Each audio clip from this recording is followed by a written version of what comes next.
میری ذاتی رائے جو میں نے پارٹی کو دی ہے وہ یہ ہے کہ لانگ مارچ کی کال ہو اور سٹ ان ہو اسلام آباد میں. پورے ملک میں جب سٹ ان شروع ہو جائے تو بڑے بڑے شہروں میں احتجاج ریکارڈ کرائے جائیں. جہاں تک 9 مئی دہرانے کا تعلق ہے، پہلے بھی 9 مئی ایک سٹیج کیا گیا ڈرامہ تھا، اور ابھی دوبارہ 9 مئی اسی لیے سٹیج کیا گیا تاکہ پی ٹی آئی کو خلفشار کا شکار کیا جا سکے، ڈرایا جا سکے. اگر کے پی نہ اٹھتا تو شاید ہمارے پاس تو ٹکٹ ہولڈر بھی نہ ہوتے. تو لہذا اگر دوبارہ 9 مئی ہوتا ہے یا کروایا جاتا ہے تو اب مینٹلی ہمارے پاس کوئی راستہ چھوڑا ہی نہیں. ظلم پہ ظلم، ڈاکے پہ ڈاکہ، یہ کر کیا رہے ہیں؟ ایک نواز شریف کو جتوانے کے چکر میں پورے ملک کی سالمیت کو داؤ پہ لگایا ہے. انہوں نے ہمارے 50,000 سے اوپر کی لیڈ کے 78 حلقے چوری کیے ہیں مرکزی. محمد صاحب، نواز شریف کو جتوانے کے لیے آپ نے کہا کہ پورے ملک کی سالمیت کو داؤ پر لگائے، لیکن نواز شریف اگر پیپلز پارٹی کے ساتھ مل گیا تو وہ جیت جائے گا اور وہ حکومت میں آئے گا.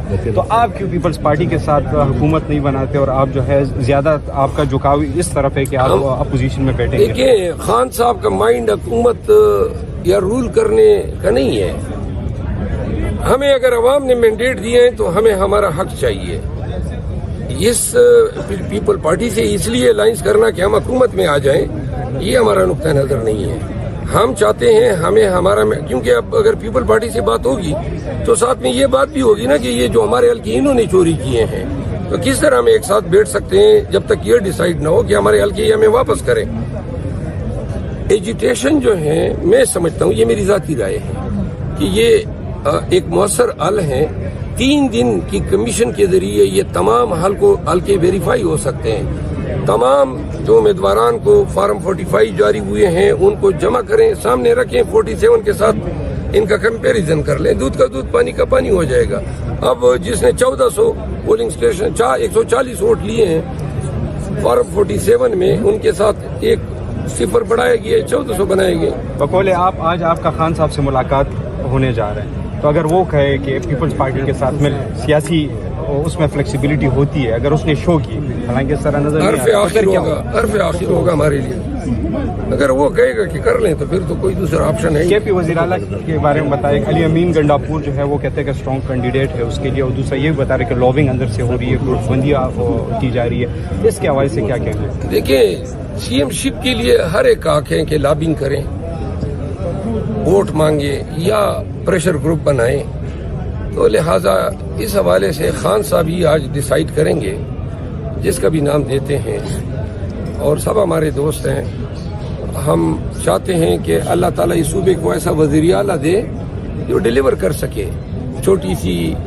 ہماری چھوٹی سی کیبنٹ ہو، پاورفل منسٹر ہو، پاورفل چیف منسٹر ہو، جو اپنی اتھارٹی ایگزرٹ کر سکے. اور میرا خیال ہے کہ اس وقت پاکستان تحریک انصاف کو کفایت شعاری کی بھی ضرورت ہے. ہم نے مثال بنانا ہے کے پی کو.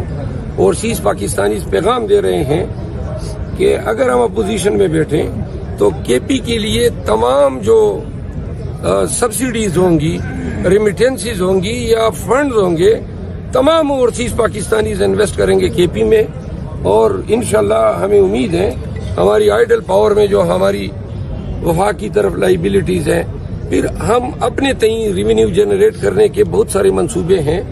ہماری جو مائننگ ہے وہ بڑی اگنورڈ رہی ہے. تو لہٰذا محمد صاحب، لاسٹ بات یہ بتائیں کہ پرویز خٹک کے لیے اور سابق وزیر اعلیٰ محمود خان کے لیے کیا پیغام دینا چاہتے ہیں؟ پیغام تو ان کو مل گیا، عوام کی طرف سے بھی اور اللہ تعالیٰ کی ذات کی طرف سے بھی. باقی جو ہیں یہ دونوں ہاتھوں میں ہاتھ دیں دریائے کابل کے کنارے. میرے خیال میں ہاتھوں میں ہاتھ ڈال کے دریائے کابل کے کنارے